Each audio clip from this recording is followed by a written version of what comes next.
Russia has warned NATO that transport carrying weapons in Ukraine are targets.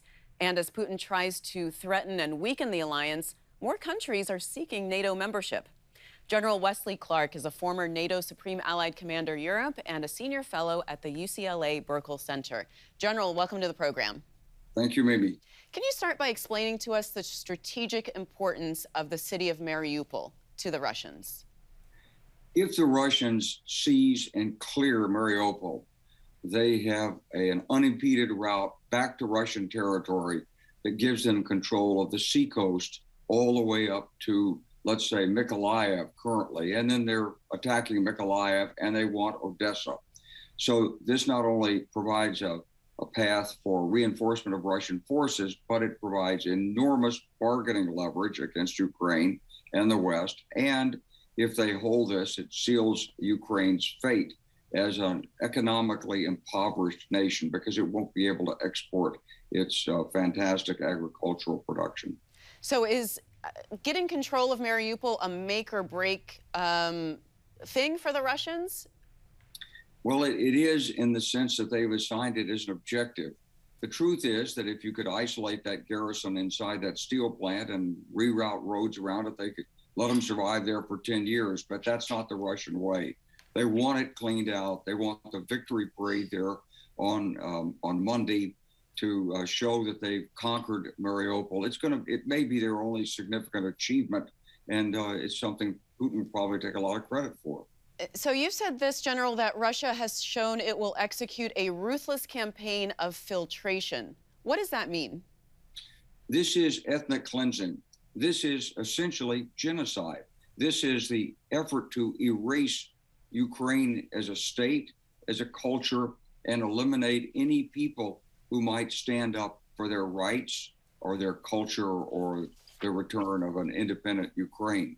So what they do is they bring the people to camps and they take their documents, they take their phones, they look at their contacts, they check to see if they've got any markings, tattoos that would indicate they were associated with the Ukrainian forces. They talk to informants. They find out who and what activities these people have. And if they're men or activists, they get eliminated. Now, we're not sure exactly how many they've killed, but we're pretty sure that military-age men who've been taken into these filtration camps are eliminated unless they have previously been identified as informants. The women and children are passed on. The old people, they let them go. There's no telling what's happening to some of the young women there. There are reports that they've been sent into human trafficking through a Russian organized crime.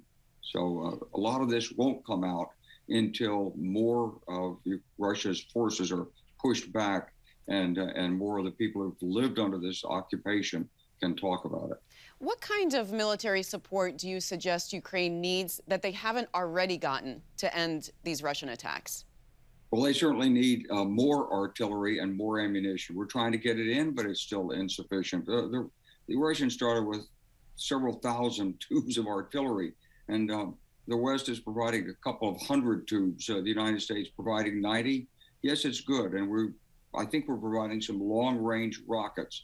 But they need more of this and more ammunition. They need the targeting, which we're now providing more of, real-time intelligence targeting. And then they need to take their territorial manpower, the reserves that never really got equipped and trained, and get those reserves organized into combat units that have offensive capability. It may take 2 months, 4 months, 6 months, 8 months, but Ukraine has to regain the occupied territory. It's not going to be enough if Russia suddenly says, let's say on the 9th of May, oh, it's all over. We're creating new Russia. There is no Ukraine. Poland, you can have the rest of what's left over here. If they were to say that, it's absolutely an unacceptable outcome. And Russia has to be pushed back. You cannot allow an aggressor the reward of keeping this territory. I mean, do you think the administration's initial fears of escalation have been unfounded? I mean, that was one of the reasons that they didn't want to send, fighter jets and very advanced weaponry. I think there's still fear of escalation, and I think the administration looks at it very carefully. But I think the big change has been the recognition that the Ukrainians actually are very, very competent. This is not Afghanistan. These are not Iraqis from tribal groups who have been paid to wear a uniform. These are people who are really fighting for their country, and they're educated, they're skilled, they pick up things very quickly, and they're determined to hold on to their territory. So I think that's really empowered the administration to move beyond its initial posture. And General, do you think that NATO has been strengthened or weakened as a result of Russia's war on Ukraine? Well, it's certainly been strengthened, at least superficially. There are always going to be differences internally in NATO because of the political systems. When you have democracies, everybody listens to his electorate or her electorate. But the point is, I think that many people who thought they could deal with Putin, he's a businessman, they're interested in money, they're just like us, the bankers speak our language, all this kind of stuff. I think that's mostly been eliminated.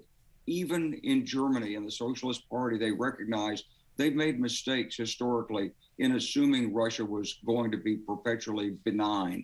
It isn't. And I would assume that you welcome Finland and Sweden's addition to NATO then.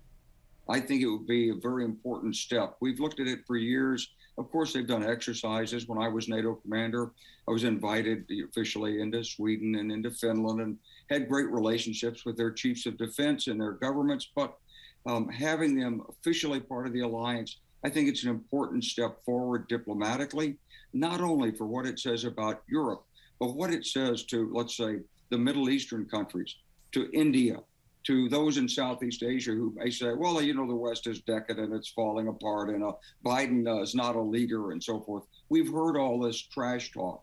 But I think the response of NATO, and I think the addition of 2 new members, respected Scandinavian countries. All right. In their own right. Well, General, we're out of time, but thank you so much for being on the program. Thank you, Mimi.